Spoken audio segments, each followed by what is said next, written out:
somebody, then trying to use a video of me beating on my wife or a girlfriend to make it relevant. Like, yeah, look at his character. He aggressive. He whooping on his woman. So obviously he can commit a murder. The two don't equate. Yeah, bro, I get don't it. know what y'all talking about. This is a y'all RICO lost, bro. case. The jury already saw the Cassie tape. The I jury agree. saw That's my that shit 3 or 4 point. Thank you, days ago. Taz. Like y'all, this is a RICO. They It's can, you know, with already the in RICO, they place. can just stretch anything, fam. They showed that tape days ago. That shit already happened. My Yeah, big they bro showing done that. popped They it out. showed it in Hold me court. down, That shit. Taz. Oh, they It's showing you irrelevant to that. the case. Taz, they showed it in It's court. irrelevant to That's the what I'm case. asking. Did they show it in Yes, court? nigga, that shit Yeah, is Yeah, that's why already it's still in relevant, place. bro. court. Okay, That's why say Oh, less. That's Hey, submitted start as nobody then. evidence in the overall RICO case. A RICO is a continuing criminal organization, You're right? right. Right, but that has Using this nothing to to do with the say organization. That tape had nothing to do with no organization, See, they don't know what racketeering, they was fighting about, though, Psycho. They that's could not say they was their It fighting was about. argument, domestic though, violence. They could Psycho. say they It Their was could say they was domestic fighting about argument is, violence. trafficking. hold It on, was their domestic argument violence. is, Wait. It was domestic violence. This is mhm. not But we domestic don't know what violence. it was about. But we don't know what it was See, that's about, what I'm though, saying. Psycho. That's We don't something know we what the domestic was classify. about. And that's Yeah, what the prosecutor gonna try to push. Yo, Madonna, No, please look, drop the fam, fuck so off. We don't want to hear your goofy ass anyway, but your Nigga, sound bad. Can you you got fix your since your mic? half white, since your half white, we found out you half this white, right so quick shut your though. ass up. So you got to remember, Cassie ain't just coming in as Diddy girlfriend. She's coming in as a victim. So when she says that Correct. this happened to her too, she's not. This ain't a domestic violence question. It's the question of did he do this to one of the sex workers? On a case She's he being presented as settled. a sex worker. That's why she wants to testify, because today a motherfucker got on the stand and say she asked to be pissed on. Correct. Not Diddy. He said she asked to be pissed on. Correct. Which is why I'm saying that I agree with you, Taz. That now that I'm hearing what you're saying, I agree with you. But it's also been conflicting I ain't gonna say testimony, but statements from people involved with this case that said Cassie, not only was she not a victim, she was one of the she was one of the Participants, right? participants in this But when you look at the sex paperwork, right? trafficking A and lot of the all of this paperwork is stuff. talking about him Will, having yeah, like her. ain't nobody else talking, A lot dog. of shut your goofy ass up, Man, Des. shut your motherfucking ass A up. lot of the Damn, paperwork you ain't right got no now. goddamn The motherfucking paperwork right stand on the now is motherfucking shit. You're talking not even about making a goddamn her case for the shit. involvement with male prostitutes, right? The paperwork is talking about that. So the paperwork itself on the trial is already involving her. This is the point. So anything in that settlement, anything in the NDA, that's all dead now. You could tell it all. You know what I'm saying? Well, they could be Seymour I than think they anyone. using that tape. Hold on. You Seymour than ain't anyone said is gonna shit be that had to do damn. I with the think they goddamn still fucking using that case. tape. They Just still like I using that thought. tape because they don't know Like if he you was whooping ass. her ass. And They all they don't know gotta if he do was is just whooping keep her ass showing because the she was. goddamn tape clip over and over again just to sway your goddamn fucking judgment on the shit and speculate. And I don't now give the a fuck security about the guard, nigga. They can the say he was security whooping guard her for the ass because she was hotel, calling When it rude. the comes to me, security I don't guard give a for the fuck about the hotel. nigga.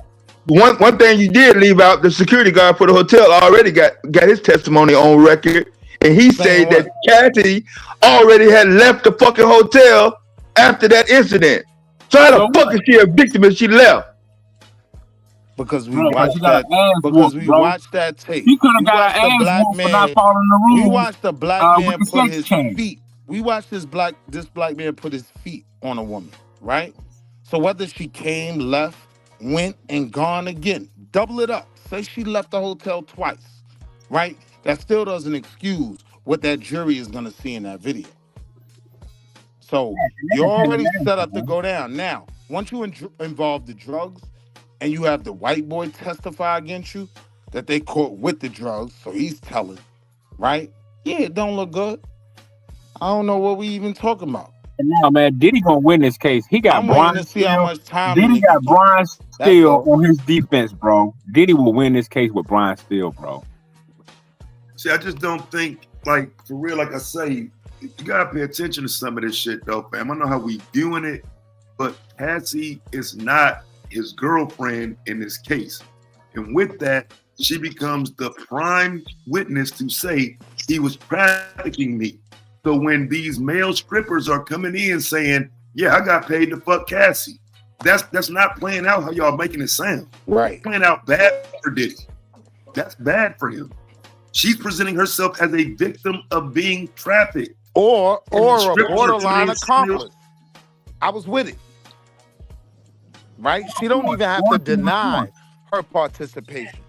She could say I was with it up until this point, and that's when I wanted out, and that's when he beat me. Well, we No got to way hear a this shit look testimony good tomorrow. for him. I think we're going to hear a testimony tomorrow. Well, I don't know if we're going to hear it, but we're going to hear about it, read about it, but we ain't going to be able to hear it because they don't let cameras, let cameras in. I don't know why. All I'm gonna say is this: if they slam Diddy ass, I won't lose no sleep. If they get that nigga 400 years, I ain't gonna 400. lose no sleep. Right. Yeah, Biggie mad than a motherfucker. But I think he got a case though. I don't know, depending on I think Cassie taking the stand early is a good thing for Diddy. Get all that shit the fuck out the way. I think Diddy need to just snitch on African Bambaataa. That's the only way he gonna come home. He got Brian Steele, bro. Diddy got Brian Steele. Man, I don't see a whole lot they got on him, man, with the sex trafficking shit. He got Brian Steele. Diddy will win this thing. I guarantee you. Now the Rico case, that's a little bit different. I don't know, but I don't see a whole lot with the sex trafficking. The sex trafficking is the Rico case. We got drugs. That is the Rico case. So they're not fucking with him about the guns and all that shit. They're not fucking with him about the guns and shit, then. Nah, the Rico can be old damn. No, I'm saying all of that is in the Kid Rico Cudi's car. because they trying to build. Yeah, him blowing We got up Kid Cudi's drugs car. involved. Right, We all got of that. threats to Yeah, people. they building him up to be all of that is like I agree with Willie because all of that is building this character issue around him is this demonstrative person that once people get around, it's this level of pressure, fear, threat, coercion that he That put on nigga you is the where you real just Rick can't say no. Ross Yeah. of the Frico. Yeah. Man, listen, bro. That nigga got Brian. He got Brian Steele. Yeah, you ain't gotta keep saying that shit over and over again, man. Brian Steele 5 times, Madon. Fuck up Brian Steele. Let's make a point about him there, man. So we gotta move the conversation. We gotta look at the defense team. You ain't moving no fucking conversation. Can nobody barely fucking hear your fucking ass? I won't shut your loud mouth ass up. Maybe they can. I ain't gotta shut shit up. Watch your mouth when you talking to my nigga Dev. Yo, back to the topic. Man, listen, bro. Listen, I both don't of see you, bro. Diddy Yeah, like I just say, sending like, in Don't make shit me to get disrespectful, bro. It's not a state case. Oh, you already what? I'm just saying, people. It seemed like we looking Hold on at for a this, second, bro. Taz. Oh, you was already disrespectful, Madon. I'm gonna violate you every chance I get from now on. So now that I'm half white, right? And you gonna call my mama a white woman? Oh yeah, I'm gonna violate you every chance I I didn't call get. your mama white. Just so I'm you going know off where of we the at. conversation. All right, but let's move on. Well, no, I was saying My earlier, fault, Taz. why do all light-skinned women, why do all My light-skinned fault, sisters Taz. look like that in the pictures from the 80s? I think it's the camera. But go ahead. Yeah. So like I say, I think that the important part of this is recognize, like you can, like it's some fuck boy in the chat, right? I hate these bitch ass niggas that don't hit the panel. You Get can the fuck feel out how the you want to chat, feel, Taz. Talk right? to If me. you want to be one of Diddy bitches, if you want to be one of his hoes, and you want to fight Cassie because Cassie testifying, my nigga, I ain't got nothing to do with that, right? But the facts are the reason why she's the lead witness is because she's selling herself as a victim of sex trafficking. She's saying she got trafficked. And he's settled. She's the main person in this case. Bro, they gonna eat her And he alive, settled bro. overnight. They gonna eat It wasn't a alive, prolonged She would not her putting her civil case out there.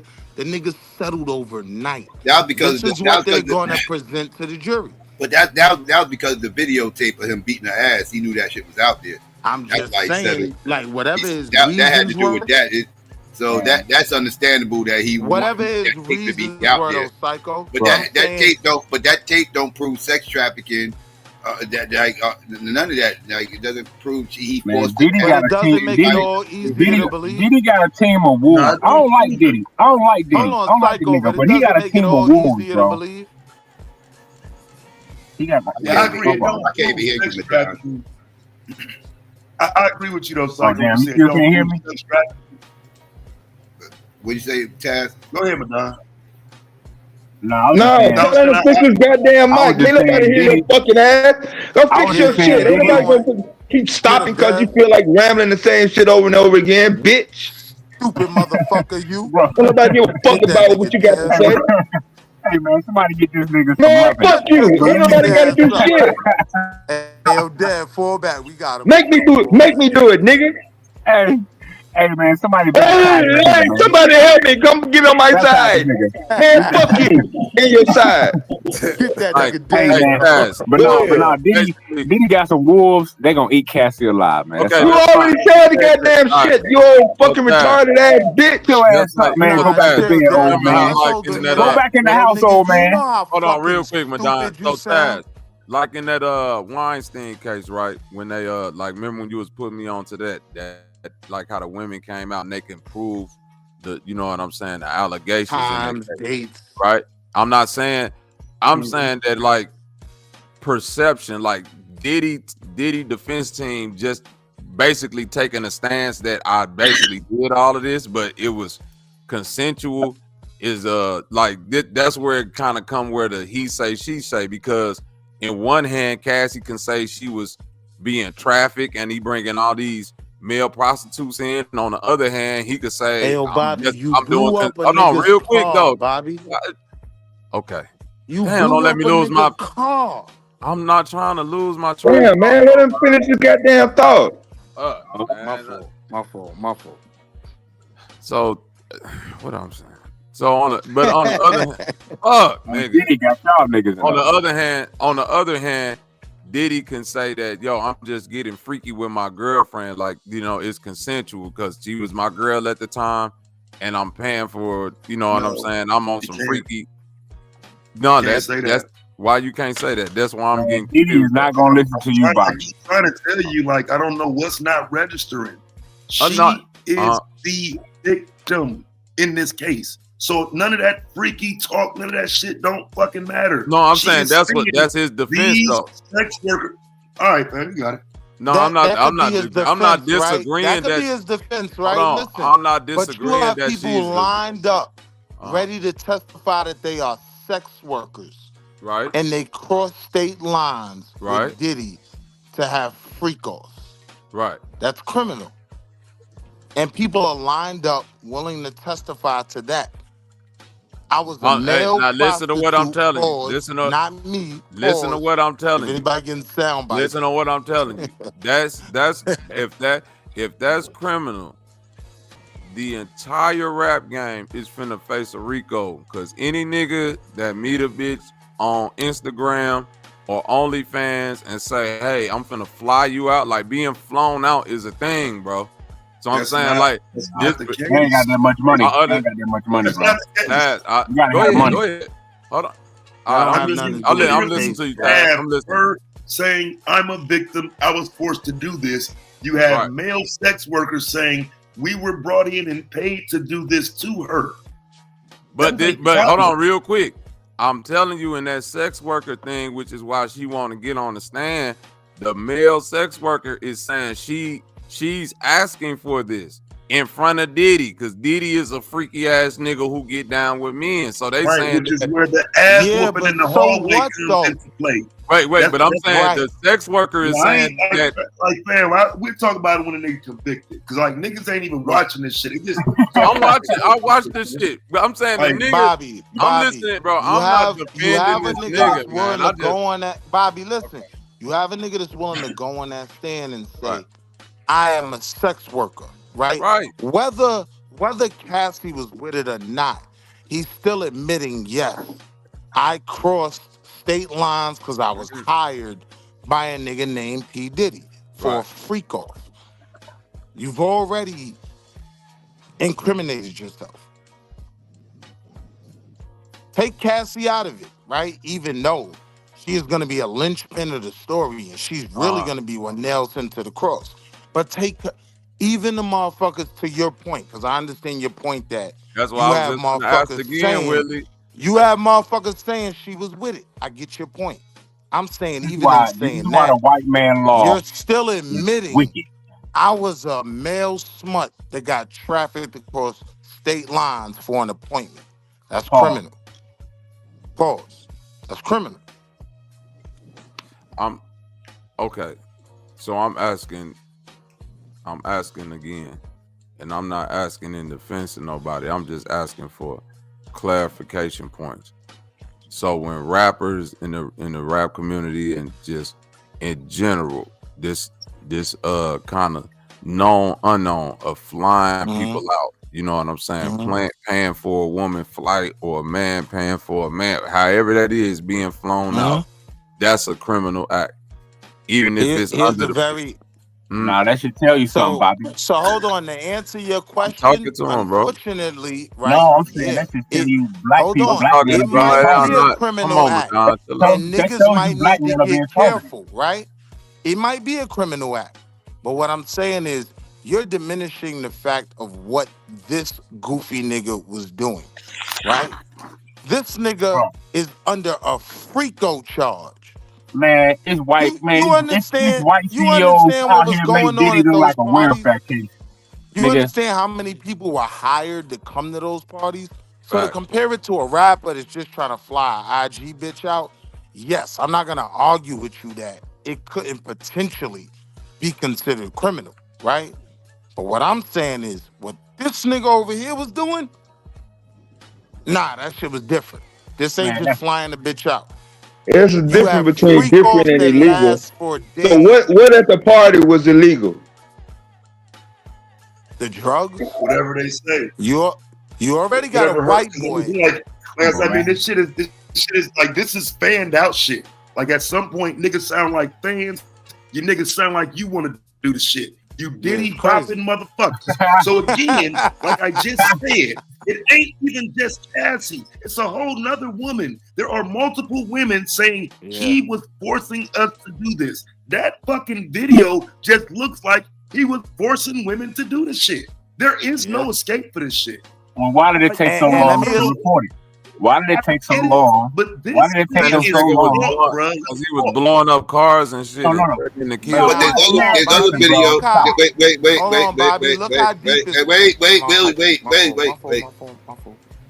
There's other videos. Now, I didn't see the videos. I said the defense team saw other videos that everybody didn't see. Everybody saw the Cassie video was by the elevator.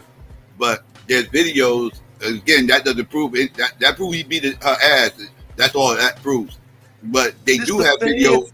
They do have videos of the actual. They do have videos of these actual freak offs. And when when the defense team saw these videos of the freak offs, they said there's plenty of evidence in these videos to show that Cassie was totally down with what was going on. She was totally into it. She was enjoying it.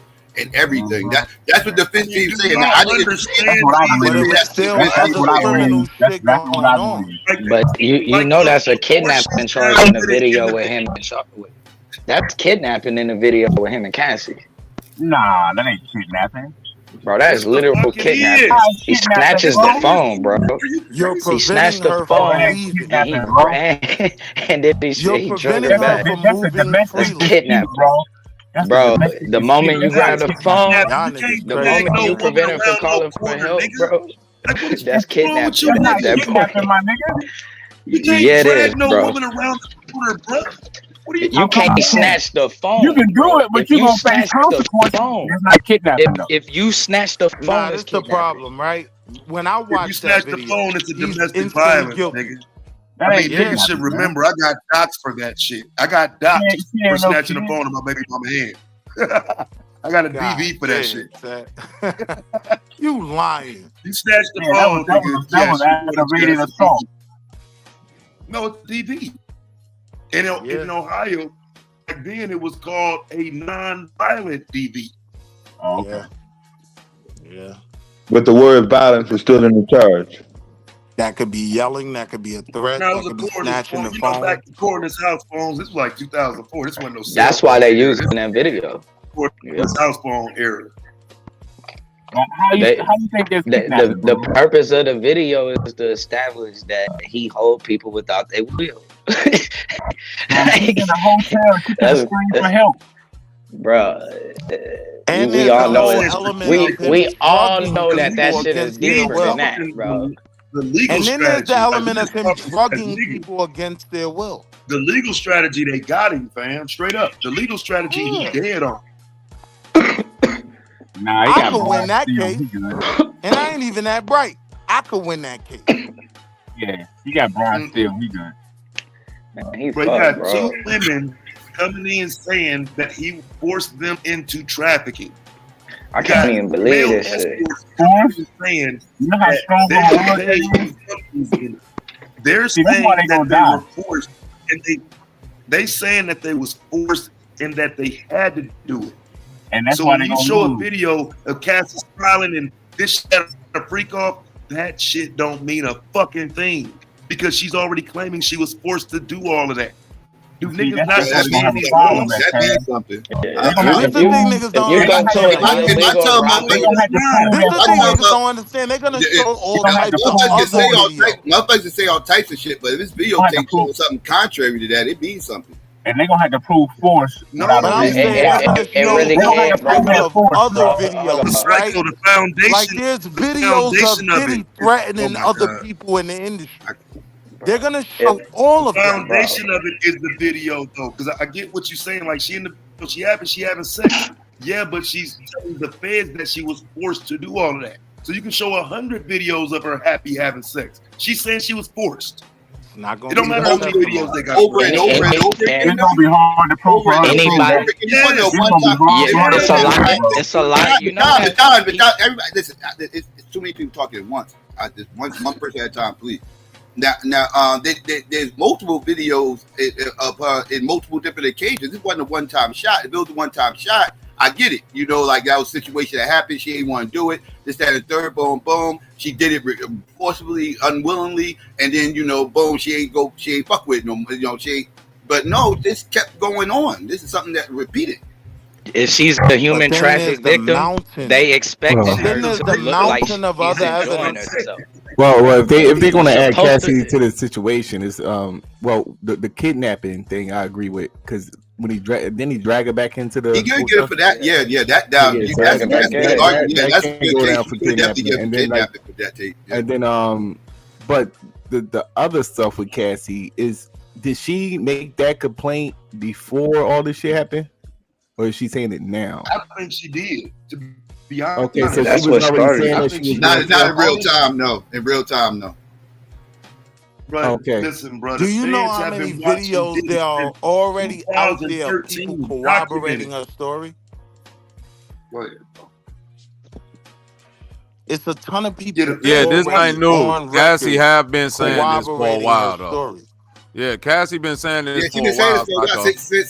I said no, not in real time. I'm saying she said it later, and that's when the civil suit and all that stuff. That's when the stuff started. But we don't know about her federal cooperation, though. But that's what I'm saying. Like when Jimmy Hinchman said that they came to him trying to get shit on Diddy, that was 2013. Like it's 12 years later. They've been trying to get Diddy for a long ass time. Yeah, we don't know that she didn't do that $30,000 lick, knowing what was coming down next. That was an admission. 30 million. 30 million. Yeah, 30 I million. think she absolutely knew. We knew. But he knew that videotape was out there. He knew that elevated videotape was out there. That's what he was paying about. He was paying for that. But no, I'm saying she knew that them feds was in it. She knew to go ahead and file that lawsuit now, because it's gonna go up. She knew right now. Regardless of anything else, he's fighting a federal case, not a state fed, not a state RICO, a federal RICO. So, like, his eyes, he cooked. Yeah, they didn't. That's definitely going to get him. Yeah, he's getting. He's going down for real something. about what we know about the feds. He's going down for something. They got you, bro. If it was a state.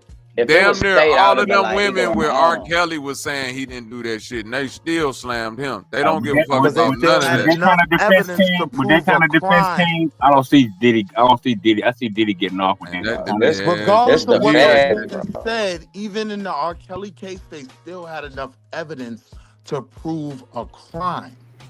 If you don't think they got enough evidence on this goofy nigga, you bugging the fuck out. I don't even know what we talking about. Take Cassie completely out of it. You have male prostitutes, pause, that are gonna take the stand. right? One already did. No, they need Cassie. They need Madon, Cassie. you got timed out, man. My bad. Go ahead, so.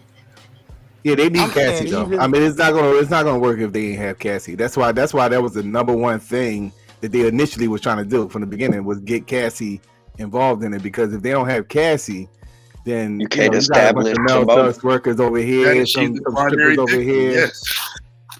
You know what I'm saying? So Yo, Cassie bro, is the, like they indicted she's like the piece that is They needs to connect indicted all that shit. TPD on interviews he did, right? They used Vlad interviews of things he said and done. What I'm saying is, in this case, it's a ton of people on record, and all the prosecution has to do is try to keep pushing evidence. That ain't what they indicted. Everything isn't going to get denied. No, well, you got people talking don't about. do that, I though. think I Don't seen. put that out there with it. I think I seen the Aaron Hall video. I mean, he just talking about a freak off. He ain't saying that it was like They a need sex, to lock that like, nigga the fuck up too. yeah, They yeah. need to So lock you that know, freaky yeah, I heard nigga he's up. on a he's Aaron listening. Hall Like, is they the can't wrong find Aaron Hall. That nigga's Aaron gone. Hall is the wrong nigga to be coming to your defense talking about anything was just something. Because he known for beating up bitches and doing just crazy. Well, it's wild though. You got that No, I'm one just dude saying, he's who was saying that it was talking. like interviews, and no, I mean when people did interviews, they pretty much was saying like they was at a freak off. I mean, but listen, no. You know what I'm saying this, bro. It's a man. It's a man. People Hold on, but talking still solo. specifically about the right. Cassie video that were literally a part of the security team. Right. They're on record saying, I saw certain things. And a Nah, lot of but niggas got a grudge with that nigga. You best believe motherfuckers are gonna be testifying. I think the people who legit, you got the girl from Danny D. Kane, you got Cassie, you got the bodyguard. I mean, not the bodyguard, the stripper dude who got caught like damn near a decade ago. Danny Kane. I don't know if she's testifying or not, but I know she got smoked. She been had smoke. Hold on, it was a DJ that was going. It was a DJ. It's another one from Danny D. Kane too that nobody got. No girl, the black girl, the black girl. And it was a DJ, one of them DJs. So now the prosecution, my whole argument is there's people that's scared to testify.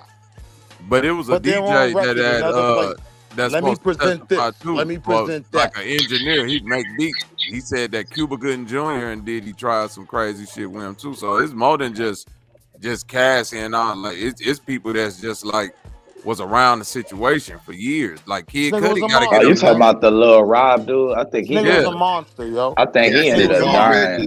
Dawn Richards, yeah.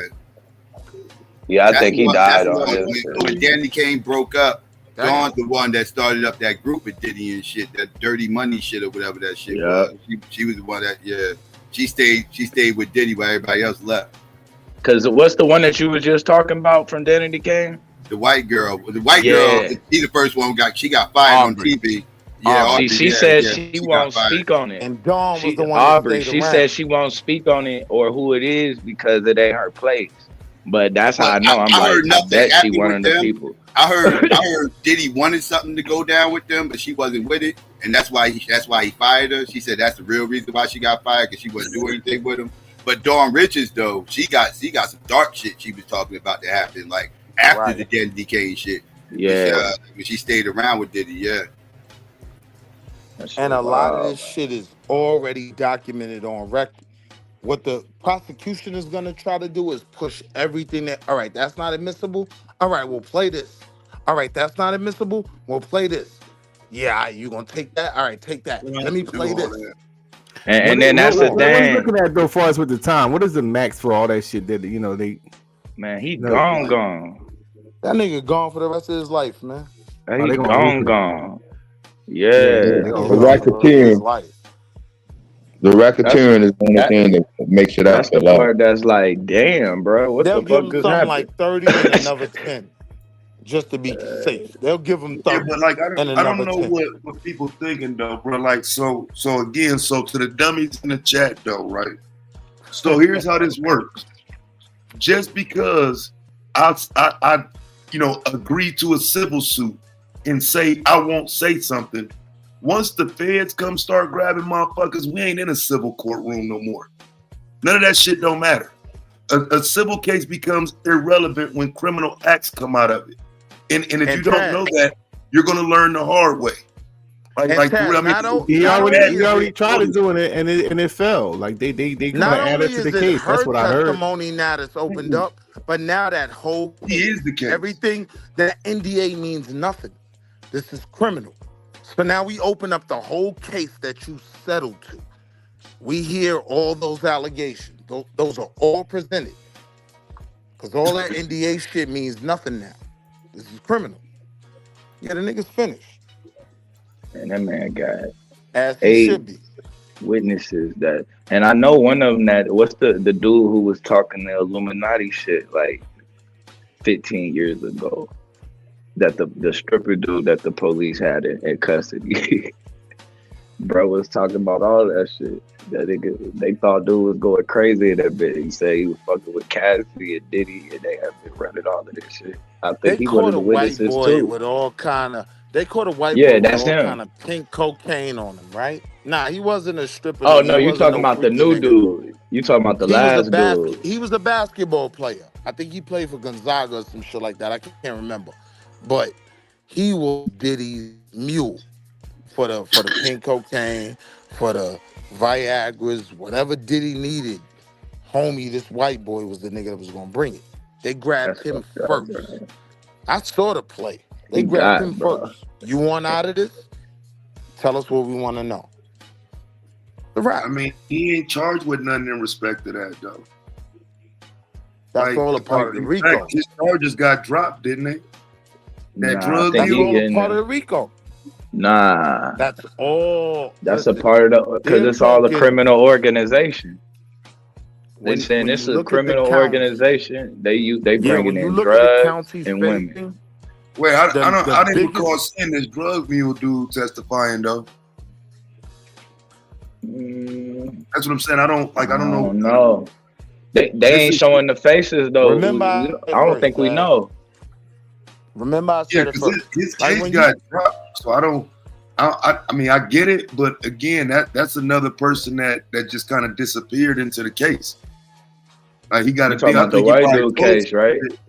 Yeah, he probably told some shit, but I don't think he got nothing that's worth throwing him on the stand. You know what I'm saying? But he probably gave up some shit. This is I don't think they had Eastern to. District. This is the Eastern District of Federal Indictment Bureau, right? Like, yeah, go home, be back here on this date. He's gonna be there because we got more shit on you. We could charge you with something else. We're gonna let you go for this. We'll see you on the 12th. Tell us what we want to know. I mean, they don't need him to come in and really testify. As long as he already gave a statement saying that's what he do. They could use that. It's over. Yeah, it's a wrap. Ain't no ifs, ands, or He buts. can go home with that. And especially if he went home with all of that, bro. You already know. I think bro went home the same day. He ain't waste no time. This is Diddy. You know how right out of freaky there, you gotta be to catch a FRICO charge, my nigga. That The shit nigga got crazy. the nigga got a FRICO indictment. He's not testifying. I don't really think he need to. Like I said, if he ain't got nothing immediate, they wouldn't need him. They already got him. That's why picking a jury was such a big deal, because who hasn't heard about this case? Who doesn't know the defendant? Like, it's crazy. And everyone knows who he is. That shit bad, bro. Like, and then it's like, bro, you gotta move better. He's the type of nigga that'll make a nigga walk to get cheesecake. The whole world knows who he is. Know what I mean? Nah, that nigga finished. Yeah, it's beyond that As though, he Blow. should. He got a little too cocky. Yeah. He thought he was one of he could them. get away with anything, you know what I'm saying? All that shit, you know. You thought he was one of them. Like, Yeah, bro, yeah, they hang with you. You not one of them. That's a Here's the only unfortunate You part, true. right? And I'm not, here's the only unfortunate part, and I'm not defending him in any way, right? But I do 100% believe that it's his pushback with his deal with Diageo, which is $1 billion company, that put people on his ass. You know what I mean? But at the end of the day, you put yourself in that position where you got to deal with that. Like, bro, like we shouldn't be blaming liquor companies and shit for degenerate ass niggas getting caught being degenerate. That shit don't make no sense. Like, I don't like these Hollywood celebrity motherfuckers, and this is why. Like, they get the greatest benefit in all conversations, bro. Like, we act like these motherfuckers cannot be dirty. We act like they can't be foul. And we make excuses for them, like, oh yeah, the liquor companies. No, this nigga's a fucking foul. Now hold up, nigga. listen to what I'm saying, Taz. I'm making an excuse for him or pretending like I didn't know he was a scumbag. I'm saying outside of that, right? They probably would have let his scumbaggery go on for another 5-10 years, right? And so when he claims he's doing this for black business and all of that, that's the only sad part for me. But I'm not defending him in no way, Taz. I want to make that clear. He was a scumbag. He deserved everything he about to Doing have. what for black business? So he sued Just using the Diageo. name black business, just saying it because it sounds good. Nah, he sued Diageo about discrimination in terms How of did he that would benefit promote the his. black community? You said what? Hey. What that got to do with black folks? I didn't say it had anything to do with black folks. I'm saying that he went against this company under the premise of discrimination and all that other shit, right? Yeah. But at the end of the day, it's like right message, wrong messenger. Like you can't be the nigga to lead that charge because you filthy. So all them motherfuckers is filthy, man. I mean, at the end of the day, all the motherfuckers is filthy. That, you know, we know Diddy been doing shit since fucking the early 2000s. You know what I'm saying? He been doing shit, involved in shit. Like he been doing shit. If we all willing to bury him, we know he was the scumbag. That's fine. We put that in the back pocket, right? Pause. When it comes to that case, right, and him claiming that his black product, because he was a black business owner and he wasn't getting the same promotion that what's the nigga from Casamigos? Not Leonardo DiCaprio, the other nigga. George Clooney, right? He's using all of this in his argument that they're shitting on me as a business owner. That for me is just the sad part because he may actually have an argument there, but you shit all over the argument being a fucking scumbag. And he deserved to go to jail for everything we know that he was doing. But it's just I think it's more so, bro. It's like the Epstein shit. It's an established culture. But you got a buddy keeping videos of everybody. Yeah. Everybody, like if you know a nigga, like you don't know who, like it's a lot of people that was at the party, bro. It could be anybody that ain't cool with bro having videos like that and shit. Like just, nah, bro. It's one thing we doing it, but bro got too much power. He got video of you and you and you. And, yeah, I think you know, it's like the people that made him is the people that's going, you know, fuck him up at the end of the day. Like I think, you know, all them motherfuckers, you know, Diddy, you know, he call it a freak off, but everybody got their version of that shit. You know what I'm saying? Them niggas, that's what they do. That's what them niggas do. But the problem is, I'm not out here doing no freak off, my nigga. Well, you're not you're not them though. No, we talking about them. We ain't gonna put that on every black man. You're not he did. He said them. Them. He said like them. But listen what I'm saying. That's what they do. We can't just put that on. Oh, wait. Let me finish my point. I don't think everybody's. Let me finish my point. He did. Yeah, so that's what they do. The problem is that I think he started crossing the line with people that got power to fuck him up, and that's what you're seeing. Like they letting you know, like Diddy, you doing a little too much. You probably need to fall back. And he kept on going with whatever he was doing, and now what you're seeing is like, okay, yeah, remember this? Yeah, we let you slide for all this shit because he been doing shit. Anybody that's been around. He been getting away with shit since the early 2000s. Pseudo like Menudo.